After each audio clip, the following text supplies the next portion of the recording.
Oi, pessoal, bom dia.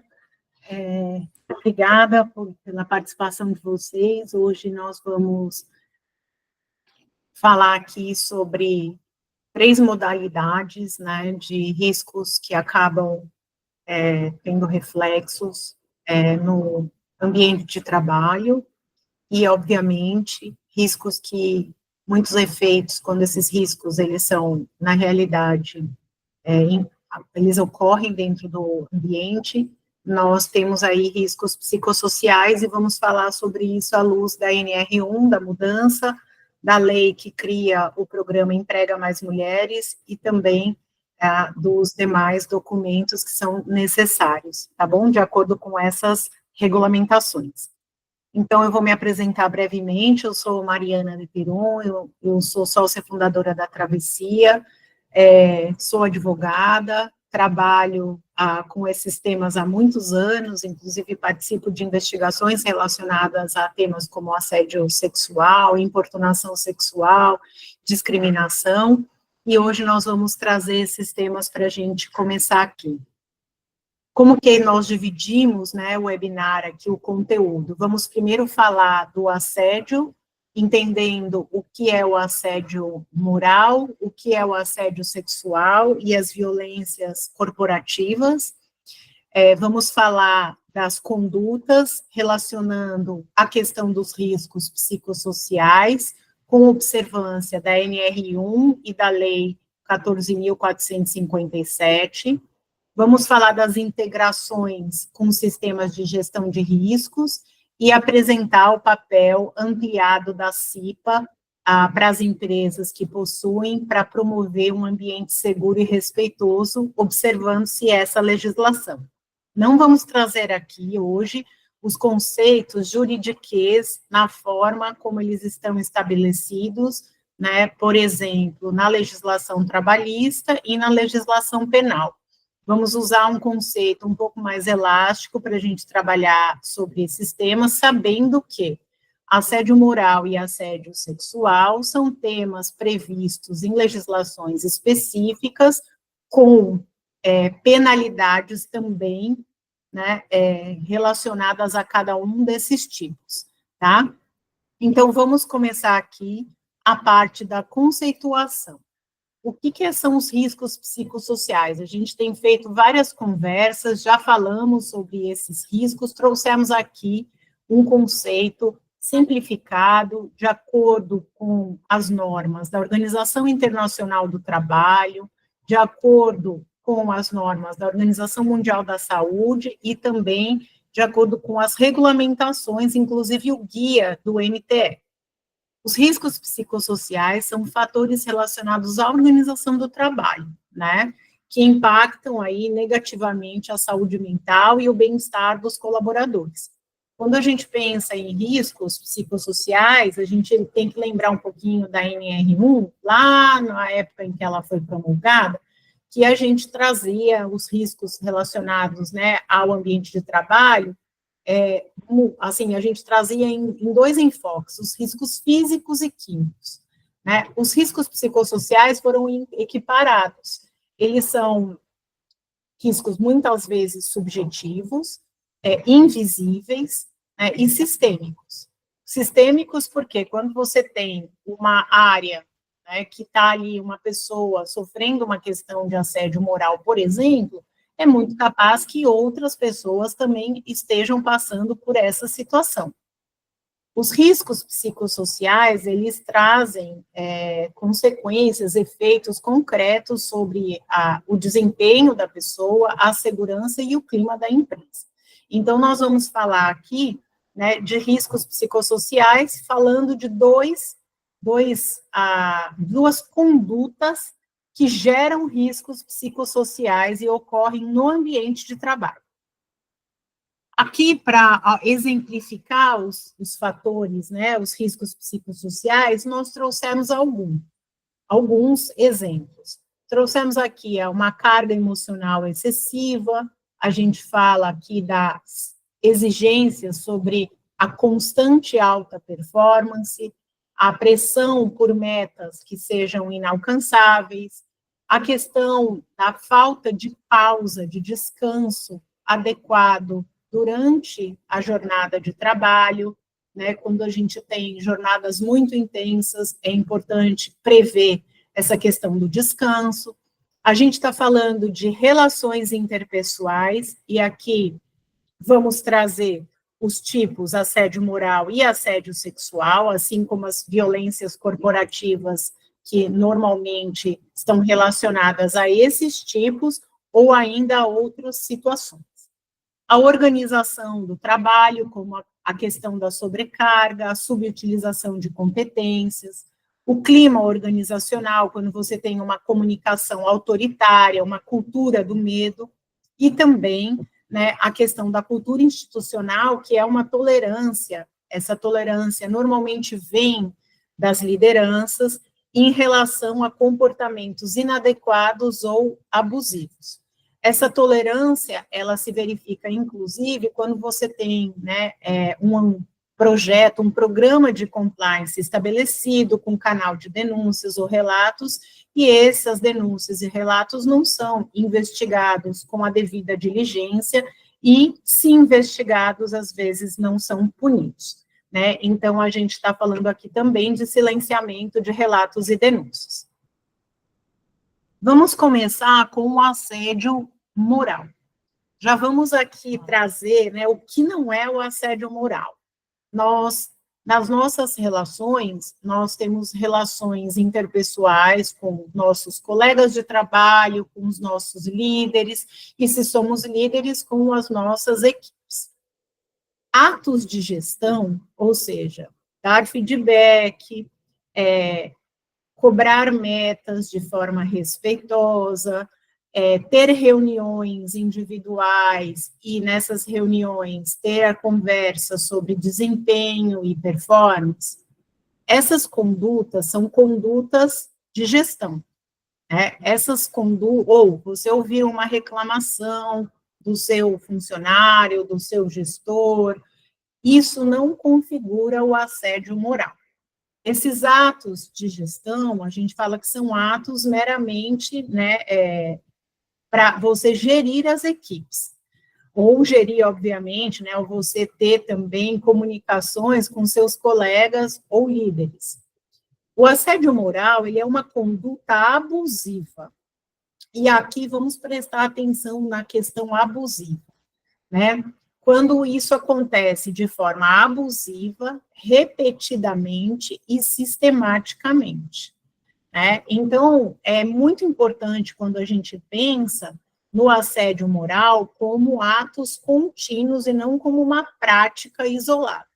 Você pode ter um evento em que um colega ou um líder, ou até mesmo se você é líder, né, que você tenha sido indelicado, extremamente assertivo com alguém, e essa pessoa não seja acostumada com uma comunicação mais assertiva, mais objetiva, com uma conduta mais pragmática, ainda mais porque nós vivemos no Brasil. No Brasil, as nossas relações de trabalho, elas muitas vezes estão impregnadas de afeto, elas estão impregnadas de emoções, né? Para quem aqui já teve, por exemplo, contato no ambiente de trabalho com pessoas que são, por exemplo, dos Estados Unidos ou de alguns países europeus, eu diria que as relações interpessoais dentro do ambiente de trabalho nesses países são muito mais frias, muito mais objetivas, muito mais assertivas. Mas a gente está no Brasil,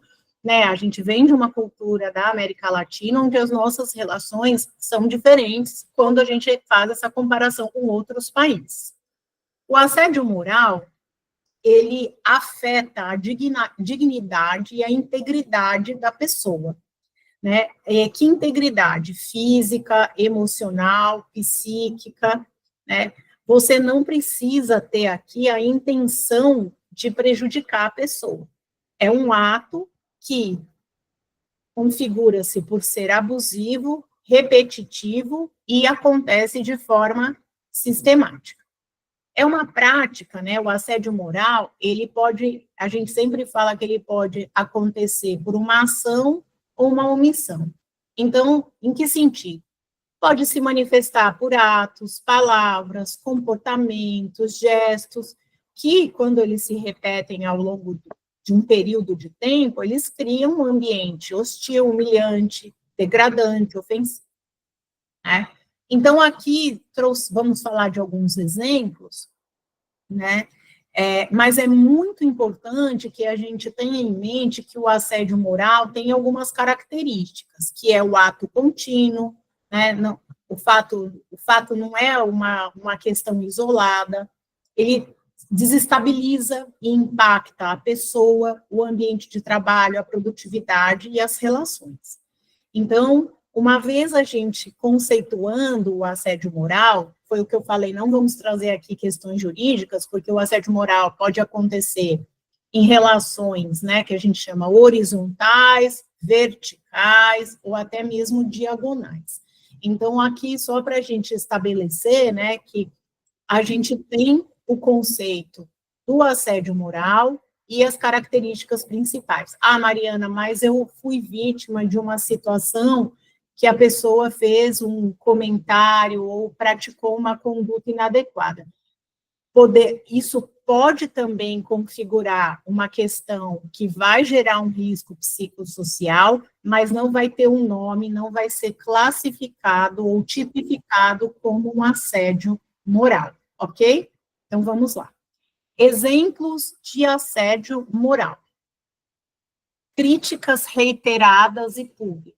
Né? A pessoa, por exemplo, que vem e desvaloriza constantemente o seu trabalho, e não precisa ter motivo para desvalorizar, a pessoa desvaloriza o seu trabalho, expõe os seus erros, né?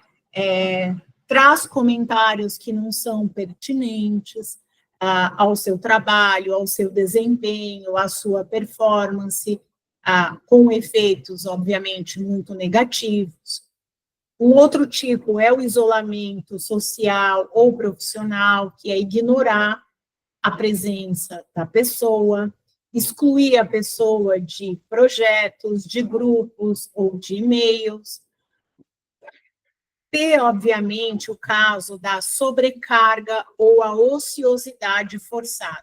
Você pode ter uma situação de assédio moral em que a pessoa está sobrecarregada, ou que ela, né, a gente fala assim, assim, removeu-se da pauta dela de uma forma paulatina ou de um dia para o outro, né, o trabalho, que é o esvaziamento, né, das funções. Então, aqui nós também teríamos um caso de assédio moral, humilhações verbais, que é gritar, ironizar, né, usar uma linguagem hostil, abusiva, né, diante de colegas, boatos e fofocas maliciosas. Aqui entra um fator que é muito pouco discutido, que é espalhar informações falsas ou depreciativas para comprometer a imagem de alguém, e ameaças constantes, né? A pessoa ser ameaçada, dizendo que o trabalho dela não está bom, então ela sabe o que vai acontecer, né? Dizendo que se ela não cumprir a meta, ela vai ser demitida, enfim. Aqui nós temos as situações de ameaças constantes que podem ter motivos variados. Então, a gente feito aí a conceituação do assédio moral e trazendo alguns exemplos, nós vamos falar agora do assédio sexual. O assédio sexual é uma conduta que tem conotação sexual, né, e ela é praticada, obviamente, contra a vontade de alguém. Ela pode ser praticada de forma verbal, não verbal, fisicamente, assim, a pessoa pode estar presencialmente, quando tem uma situação de assédio sexual, ou virtualmente. O objetivo do assédio sexual é obter uma vantagem sexual, ou ainda, né, constranger, intimidar ou humilhar a vítima. Aqui nós vamos falar, né, que nós temos sempre aquela questão dos assédios sexuais, que eu chamo de modelos clássicos. Mas hoje em dia, com o advento da tecnologia, com a forma como nós nos comunicamos nas mídias sociais e com a nossa presença digital, o assédio, ele tem formatos diferentes, tá? Então, aqui é muito importante que, né, a gente entenda que o assédio, ele é uma conduta de conotação sexual, e ele tem o objetivo de obter uma vantagem sexual ou fazer um constrangimento. Não é preciso ter a vantagem sexual para ter uma situação de assédio, tá? O assédio sexual, ele pode ocorrer em duas modalidades.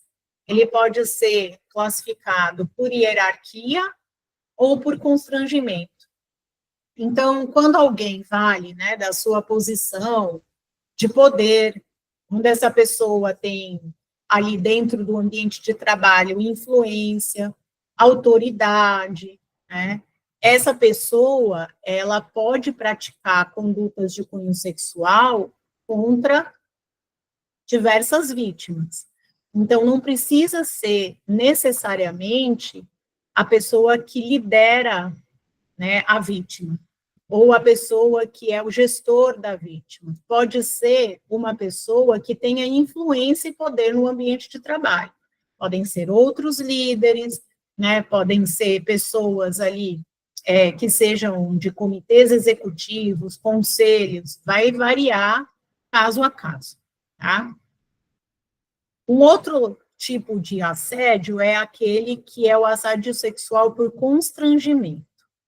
Quando não há essa hierarquia, uma relação hierárquica direta, né, e você tem a pessoa assediadora perturbando, intimidando, desestabilizando a vítima, né? Pode aqui ser um caso de importunação sexual, vai variar conforme a gente fala os elementos do fato em si, mas o que é importante é que o assédio sexual, ele não precisa, para acontecer, ter necessariamente a questão da hierarquia ou ascendência, tá? Então, aqui, quando a gente fala de assédio sexual, a gente está falando de uma conduta que tem uma conotação sexual. Uma conduta, inclusive, que pode ser praticada por meio de figurinhas, por meio de símbolos, ícones, né, em mensagens instantâneas, como, por exemplo, no WhatsApp ou ainda no Instagram. Então, aqui a gente tem um rol bem extenso de possibilidades. Trazendo aqui alguns exemplos, e a gente quis pegar casos que são públicos até para deixar esses exemplos ainda mais atuais, a gente trouxe aqui algumas categorias. Comentários inapropriados, por exemplo, de teor sexual. A pessoa fica falando sobre sexo, faz alusão ao próprio corpo, ou ao corpo da eventual vítima, ou a vestimenta, ou a aparências. Propostas indevidas, por exemplo, vinculadas a benefícios, que é o favorecimento profissional em troca de favores sexuais. Não precisa necessariamente, gente, ter o toque físico, corporal. Basta a pessoa falar, se você sair comigo e for tomar um chopp, eu acho que eu posso te ajudar naquela promoção. Tá? A gente vai ter que sempre examinar o caso a caso, mas para a gente poder trazer aqui, né, as situações, inclusive aqui no caso, sempre reais. Contato físico não consentido, pessoas que fazem aproximações físicas indevidas, toca em partes do corpo, por exemplo, no cabelo, no rosto, faz gesto de natureza sexual. Perseguição e intimidação em espaços restritos, que é ficar seguindo as pessoas, não precisa só ser físico, viu? Pode ser virtual também, tá? Comunicação virtual com conteúdo sexual, então aqui a gente tem mensagens, áudios, imagens, vídeos com teor sexual por meios eletrônicos. Insistência após uma negativa expressa, né, que é reiterar convites ou aproximações românticos sexuais, mesmo após uma manifestação clara de recusa. Adoção aqui, difamação ou represália, que é adotar condutas de retaliação após a vítima apresentar uma negativa, como boatos, isolamento, descrédito e por aí vai. Brincadeiras e piadas com comentário, né, com conotação sexual, então brincadeiras, piadas, comentários que são disfarçados aí com humor, como trazendo as insinuações, constrangimento, exposição da vítima de uma forma sexual, e uma ameaça velada quanto à estabilidade no emprego. Então, aqui, nós temos alguns exemplos reais de situações que já se configuraram como assédio sexual, de acordo com julgados mais recentes, tá bem? E aqui, por fim, né, trazendo aqui dentro do nosso objetivo de hoje, a questão das violências organizacionais. As violências organizacionais ou corporativas, elas são práticas, né, que acontecem no ambiente de trabalho, em qualquer ambiente de trabalho, e que violam, direta ou indiretamente, a dignidade, o bem-estar, os direitos ou a integridade física, psíquica e mental dos trabalhadores. A gente trouxe aqui alguns exemplos, sabendo que as violências, elas podem ser explícitas ou sutis, podem se referir a um episódio isolado, ou às vezes elas são estruturais, tá? E são normalizadas, geralmente, com discursos de essa é a nossa cultura, aqui temos essa pressão por resultados, ou esse é o estilo da liderança. Então, vamos lá. Quando a gente tem, por exemplo, uma violência psicossocial estrutural, que são políticas ou práticas que estão institucionalizadas na empresa, que causam uma sobrecarga emocional, ou a exclusão, ou até mesmo o sofrimento de um grupo de pessoas específicas. Nós temos também a violência institucional por omissão, que é a omissão, né, da empresa, da organização, diante de situações de risco. E aqui entra a questão do risco psicossocial. Se você tem um ambiente em que existam riscos psicossociais e você não faz esse mapeamento, e você não tem um plano de ação e medidas para lidar com isso, você pode, além do risco em si, ter o caso de uma violência institucional que está normalizada na empresa, tá? E temos também a questão da violência discriminatória, e aqui uma atenção para quem atua, né, com diversidade, equidade e inclusão, ou até mesmo com direitos humanos. É o tratamento que você dá desigualmente a pessoas que têm, né, trabalham, opa, desculpa que veio um barulhão aqui, pessoas que são de grupos, por exemplo, minorizados, então, pessoas negras, mulheres cisgênero, mulheres trans, pessoas, né, não binárias, pessoas da comunidade LGBTQIAPN+, e aqui a gente fala, né, por exemplo, a questão da orientação sexual, pessoas com deficiência ou neurodiversidade, pessoas com origens diferentes, aparências. Então, aqui nós estamos falando da violência institucionalizada que tem aí o efeito de discriminação, tá? Vamos falar de alguns exemplos dessas violências. Por exemplo, ignorar denúncias de assédio, não ter programas para acolhimento de vítima, manter pessoas que são consideradas agressoras impunes, ou seja, essas pessoas dentro do ambiente de trabalho, você ter metas, né, inalcançáveis, uma pressão constante por disponibilidade fora do horário de trabalho, promoções que são dadas de forma seletiva por gênero ou raça, recusa de adaptações, né, relacionadas à acessibilidade de pessoas com deficiência, pessoas com neurodiversidade, piadas homofóbicas, né, que são, ou racistas, né, que são toleradas, e a questão ético-laboral, que são a falta de critérios, por exemplo, para promoções e punição, o que demonstram os favoritismos ocultos, tá? Então, aqui a gente trouxe alguns exemplos.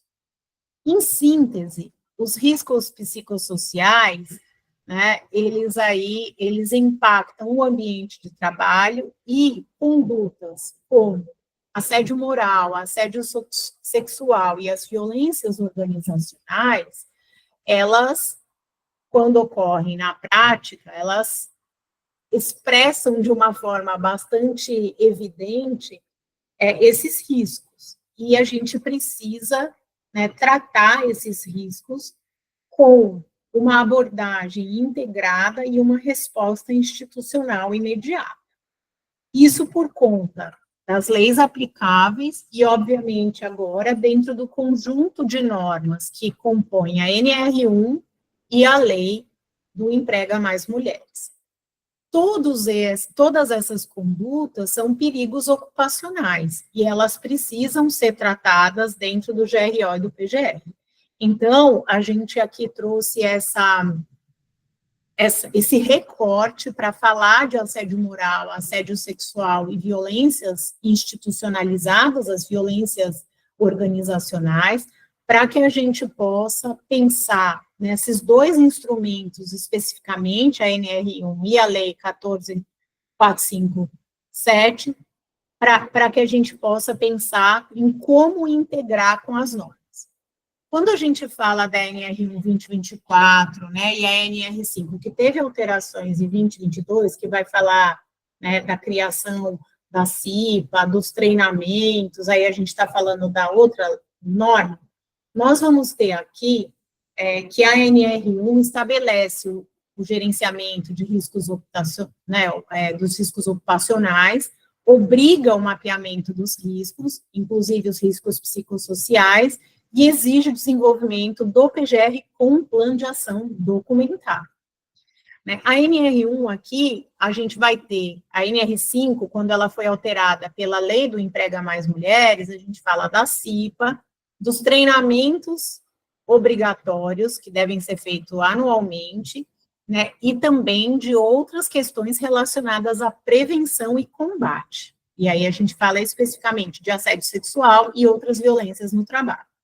Então, quando a gente olha, né, aqui para a Lei do Emprega Mais Mulheres, a gente tem ações preventivas que as empresas, né, as organizações devem realizar, tem uma ampliação do papel da CIPA na questão relacionada à escuta ativa, campanhas educativas, suporte ao bem-estar, e também a essa responsabilidade organizacional relacionada à saúde. Saúde, obviamente, aqui vamos ver de uma forma integrada, a saúde física, psíquica e mental, tá bom? Como que a gente pode aí atender a NR1 e a lei Emprega Mais Mulheres na prática? A gente precisa minimamente realizar um diagnóstico organizacional, né, e incluir isso como fatores de risco. Então, a gente falar de assédio moral, sexual, a violência institucional, discriminação. Então, a primeira questão aqui é a gente trazer os diagnósticos. O diagnóstico você vai poder fazer de várias formas. Você pode ter pesquisas de clima, você pode ter entrevistas, você pode fazer escuta. A gente trouxe aqui até fatores, a gente trouxe aqui alguns elementos bem simples para a gente trazer, falar sobre esses temas ao final aqui desse passo a passo. O importante é que você faça um diagnóstico. Se você não vai ter tempo de fazer o diagnóstico, você pode falar com o pessoal de RH, com o pessoal da equipe do compliance, para ver as últimas denúncias, por exemplo, se tem canal de denúncia, para ver por que as pessoas, né, se desligaram nos últimos 6, 12 meses. Você pode buscar dados e evidências que suportem esse seu diagnóstico, tá bom? Uma outra coisa que é muito importante é a classificação dos riscos. Aqui é muito importante que a gente utilize critérios bem objetivos, né, para fazer a classificação do risco e que a gente tenha, né, o lastro desses riscos, quer dizer, da onde que você tirou que, por exemplo, aqui na organização você tem questões relacionadas a assédio moral. Olha, eu fiz uma escuta com pessoas, eu fiz algumas entrevistas, algumas conversas, você nunca vai dizer o nome das pessoas envolvidas, mas é importante que você utilize critérios para você fazer a classificação dos riscos, né? Esses riscos, eles vão ter que estar, eles precisam estar classificados de acordo com a probabilidade de ocorrência e o grau de severidade, de uma forma objetiva, e isso precisa ser inserido no inventário de risco, tá? Com o mesmo peso que você dá para os riscos físicos, químicos e ergonômicos. Então, o guia do MTE, quando ele traz algumas contribuições, esclarecimentos sobre a NR1, ligado aí à questão dos riscos psicossociais, vai falar, né, da norma que traz a questão da ergonomia, dando critérios para você conseguir identificar e avaliar esses riscos, podendo classificá-los de modo a inseri-los no inventário de riscos. Bom, tão ou mais importante que você fazer um bom diagnóstico e uma classificação objetiva e clara, porque a gente vai ter que, assim, se você é questionado sobre a forma que você realizou a classificação do risco, você vai ter que dizer como que isso foi feito, né? Apesar da NR1, no que se refere aos riscos psicossociais, a fiscalização só vai começar o ano que vem, é uma grande chance que as empresas, as organizações têm de fazer um trabalho mais bem fundamentado na parte de diagnóstico e classificação de riscos, para que isso te apoie na elaboração do plano de ação. E esse plano de ação vai ter que estar no PGE. Então, é muito importante que o plano de ação, ele seja feito, né, não só pensando naquilo que já existe na empresa. Tem empresas que possuem bons benefícios, que têm a questão dos atendimentos psicológicos, que podem englobar o próprio plano de saúde, possibilidades de reembolso ou ainda programas específicos. Mas aqui é muito importante que a gente tome cuidado para não institucionalizar essas práticas. Quando você tem um PGR incompleto, o que pode acontecer é da entidade fiscalizadora observar a sua empresa, a sua organização, como uma pessoa jurídica que, ao se abster, ao se omitir em relação a determinados riscos, institucionaliza a prática, por exemplo, de diversas condutas inadequadas.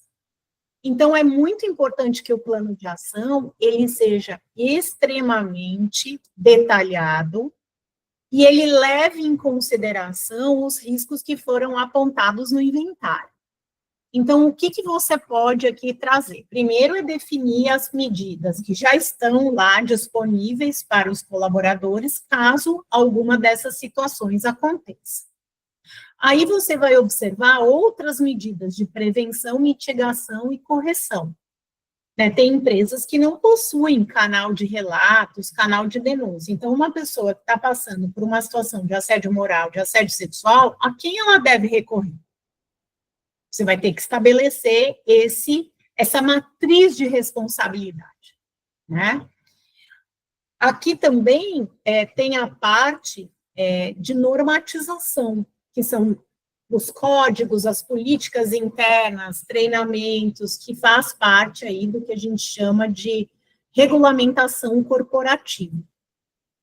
Se você não tem, se a sua empresa não tem, é uma oportunidade para pensar a respeito dos canais de relatos, né, independentes, que sejam efetivamente eficazes e fazer protocolos, criar os protocolos para apurar eventuais condutas inadequadas.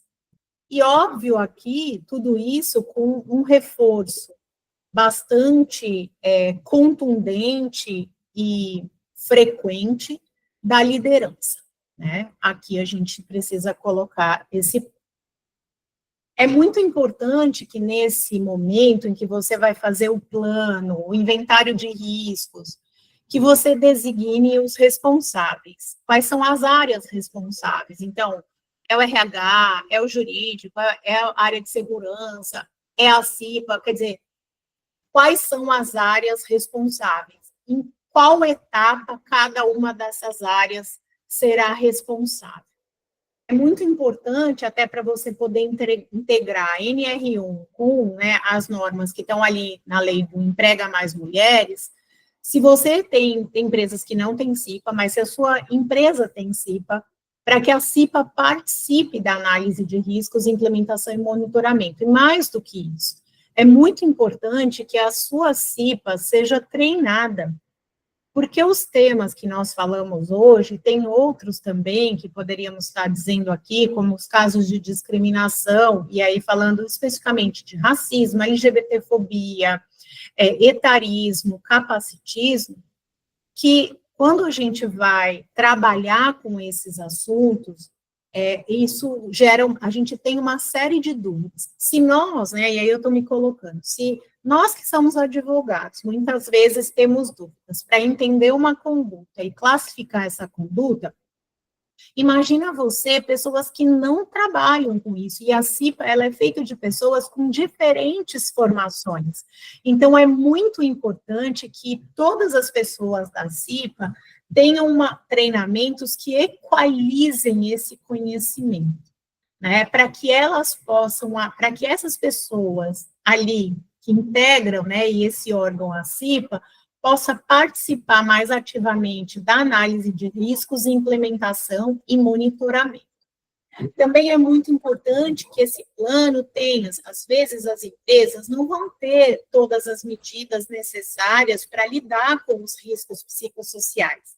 Nesse caso, é importante estabelecer os cronogramas de implementação, as metas e os indicadores específicos. Isso vai te ajudar tanto na criação, né, elaboração do plano de ação, ou ainda no aprimoramento desse plano. Aqui nós falamos, né, exatamente dessa elaboração, desse aprimoramento do plano de ação, quanto mais robusto ele melhor vai ser para você fazer o monitoramento contínuo e as revisões. Então, é muito importante que você acompanhe os resultados do plano de ação, olhando os indicadores que foram atribuídos, inclusive indicadores de saúde organizacional, como, por exemplo, absenteísmo, rotatividade, né, adoecimento, clima, feedback, e aí você vai ter turnover, né, aqui a gente coloca na rotatividade, por exemplo, aqui é o turnover. É muito importante você estabelecer revisões periódicas do PGR. Eu diria para, inicialmente, você olhar a cada 6 meses. Depois que estas situações, né, quando você tem ali o diagnóstico, a análise dos riscos, a classificação desses riscos psicossociais e um plano de ação robusto, bem feito, você pode passar essa revisão periódica por um espaço maior, por exemplo, anualmente, né? E o que é importante aqui? Que quando você for aprimorar, você utilize, né, os casos que aconteceram naquele último semestre, naquele último ano, para que você possa trazer soluções, né, soluções mais assertivas para os problemas já identificados, tá bom? Trouxemos aqui, né, algumas iniciativas para a gente pensar de uma forma mais simples, né, e apoiar. Como que a gente consegue, por exemplo, fazer um diagnóstico? Eu não tenho dinheiro para contratar uma pesquisa, nunca fiz. Você pode fazer rodas de escuta segura. Você pode, né, fazer reuniões mensais com as equipes para ouvir, simplesmente roda de escuta. Você vai ouvir e anotar, né? Óbvio que o clima precisa ser bom para as pessoas falarem, né? Senão, não vai ser uma roda de escuta segura. Aí vai ser o que eu chamo de one-on-one, uma entrevista, né? Uma entrevista individual, em que, na realidade, não é uma entrevista, mas é uma escuta individual de pessoas da organização para que você possa começar esse trabalho de diagnóstico. Uma outra coisa que você pode fazer é um mapa de clima por equipe. Você pode fazer um diagnóstico rápido e pedir que cada equipe possa responder, né? Uma pesquisa simples que você pode fazer, por exemplo, no server, no Google, em outras plataformas, sempre anônimo, viu, pessoal? Faz por equipe, mas nunca pegue dados. Isso daí, para a gente poder fazer um diagnóstico, as pessoas precisam de minimamente níveis de segurança e confiança para elas falarem o que está acontecendo. Esse diagnóstico, ele é rápido, você faz perguntas sobre respeito, né, sobre a questão da comunicação, de bem-estar. Temos aqui também o que a gente chama de indicadores sinais vitais, que é você analisar dados como absenteísmo, turnover, denúncias e afastamentos, aqui entre as licenças. Uma cartilha de condutas, um documento simples que você pode gerar e dar para as pessoas e depois colocar ali um link em que elas possam trazer um feedback sobre a cartilha. Às vezes, quando você faz isso, a gente já teve casos assim, chegam comentários, esse link também que a pessoa possa fazer esses comentários de uma forma anônima, né? Para elas poderem trazer, olha, eu não sabia o que era assédio moral, eu acho que eu já passei por isso, eu acho que eu já passei por uma situação de assédio sexual, e outras, né? Condutas aqui, uma cartilha de condutas variadas. A gente colocou o foco na conversa que a gente está tendo hoje, que é relacionada a assédio moral, sexual e as violências institucionais ou corporativas. Você pode fazer perguntas simples, né? Para que os resultados dessas ações possam ser analisados. Né? Perguntas simples como, olha, será que a gente está reconhecendo os riscos psicossociais como reais e relevantes? Será que o nosso PGR contempla, de fato, ações que são efetivas, né? No caso a gente se depare com uma situação relacionada a um assédio moral, sexual, uma discriminação, uma violência institucional? A liderança e a CIPA, elas estão preparadas para acolher, encaminhar esses casos e aprimorar aquilo que a gente tem feito para algo ainda melhor? Se você estiver fazendo essas perguntas para si mesmo, ou se você tem colegas que vão atuar junto com você, e qualquer resposta, se você tiver uma resposta para qualquer pergunta acima, que seja não, você já tem um risco, né? Estamos reconhecendo os riscos psicossociais como reais e relevantes? Se a resposta é não, você já está tendo um risco. Né? Não precisa que todas as perguntas a resposta seja não. Aqui basta uma. Né? Se a sua liderança e a CIPA não estão preparadas para acolher, você tem um problema, você tem uma situação de risco. E os riscos psicossociais, eles vão ter uma série de desdobramentos, né?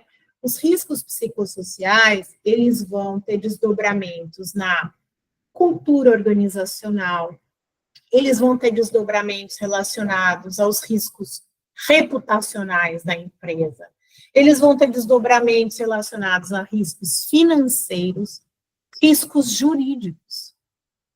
Ah, Mariana, mas tudo é risco financeiro, mas não é assim que a gente trata a questão de riscos de acordo, por exemplo, com as normas ISO e as normas internacionais de governança corporativa. A gente tem riscos que são riscos de cultura, a gente tem riscos que são riscos jurídicos, a gente tem riscos que são propriamente riscos financeiros. Então, é muito importante que vocês também consigam atrelar os riscos psicossociais a essa matriz de riscos que existe quando a gente fala em governança corporativa, tá? Porque para cada um desses riscos que eu falei, você vai ter ações a serem tomadas. Se forem riscos jurídicos, se forem riscos reputacionais, se forem riscos corporativos, você vai ter que tomar uma série de ações. É óbvio que no final das contas, isso vai impactar dinheiros, mas não é só o impacto, né, assim, em dinheiros que você vai ter necessariamente, vai deixar de ser um risco corporativo e passar a ser um risco financeiro, tá? A matriz de riscos de governança corporativa, ela é bastante robusta, as normas, né, usadas são normas internacionais, e eu sempre gosto de falar sobre isso, a gente vai ter um e-book para falar sobre isso, com a mandala uma mandala de riscos, que deve sair no final da próxima semana, na segunda semana de junho, mas é muito importante que você consiga aí, através dessas iniciativas simples, obter evidências que vão te ajudar na parte de diagnóstico, na classificação e integração aí do seu inventário de riscos e, posteriormente, para você fazer um ótimo plano de ação. Porque quando chegar o momento da fiscalização, a fiscalização, ela vai querer saber também aquilo que você já está mapeando, né, aquelas ações que você ou está tomando ou irá tomar, caso situações que tenham efeitos aí, né, de riscos psicossociais aconteçam ou venham a se repetir, tá bom? Um roteiro simples para você implementar. Forme a CIPA, né, e as lideranças, aí a gente trazendo essa questão dos riscos psicossociais. Faça uma atualização do inventário de riscos e, obviamente, do seu PGR. Crie ou reforce o canal de denúncias com protocolos muito eficazes e claros. Trabalhe numa campanha educativa que seja institucional, trazendo documentos simples, fáceis, com conceitos, definições e exemplos, de modo que todo mundo possa entender. E faça o acompanhamento, né, desses riscos que foram evidenciados durante esse trabalho, com indicadores e com planos de melhoria, tá bom? Essa era aí o nosso webinar para a gente falar especificamente de assédio moral, sexual, violências corporativas, à luz da NR1, à luz do programa Emprega Mais Mulheres.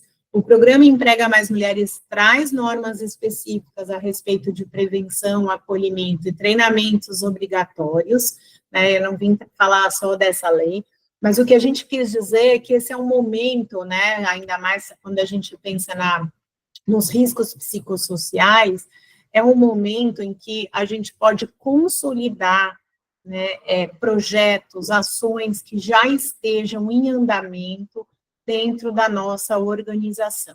E se a sua organização não tem, o que é importante é você criar, né? E na hora que a gente está criando algo, a gente tem uma oportunidade de fazer isso da forma mais completa possível. Muito obrigada, eu vou dar agora que nós temos nosso espaço para perguntas e respostas, e eu vi que tem uma mão levantada. Pode falar.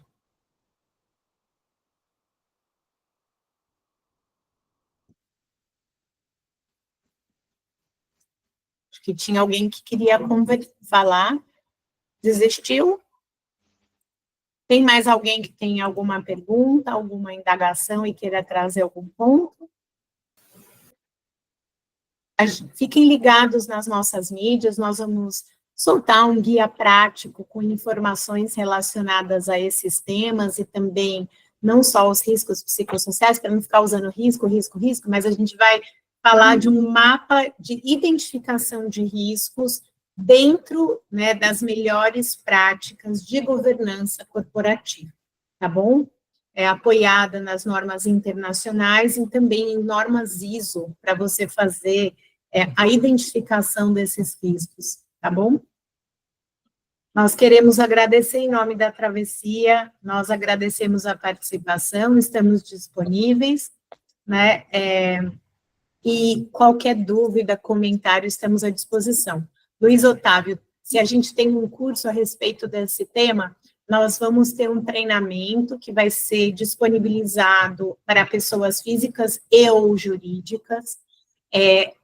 A primeira turma vai acontecer, se eu não me engano, final de junho ou começo de julho, e a segunda turma vai acontecer, o primeiro módulo, final de junho, começo de julho, e o segundo módulo vai acontecer depois de uns 15, 20 dias. Ele vai ser dividido, é um treinamento que vai falar sobre essa questão de riscos e vai falar também dessa questão relacionada a assédio moral, sexual, exemplos, melhores práticas e como a gente atuar dentro das empresas quando a gente se depara com essas condutas que, nesse caso, elas são inadequadas e ilegais, tá bom? Fiquem ligados nas nossas mídias, que a gente sempre está anunciando todos os nossos cursos, webinars gratuitos e também os materiais que nós elaboramos mensalmente, tá bom? Denilson, você pega para mim, como diferenciar o Clodoaldo, flerte do assédio sexual.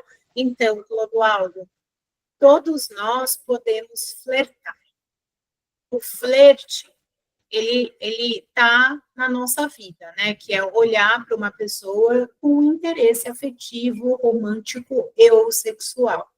À medida em que você flerta e a pessoa te dá uma resposta, e isso pode ser um jogo de olhares, você já tem a resposta do seu flerte, né?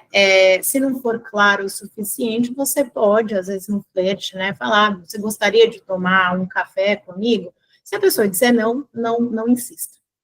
O flerte, a gente sabe quando está flertando e a gente sabe quando está anuindo com o flerte, né? Quando a gente está flertando e esse flerte não é correspondido, pode, sim, virar uma situação de assédio sexual, se isso estiver acontecendo dentro do ambiente de trabalho, tá? A gente precisa ter muito cuidado e precisa estar ciente, né? As pessoas sempre gostam de falar, mas hoje está até difícil flertar.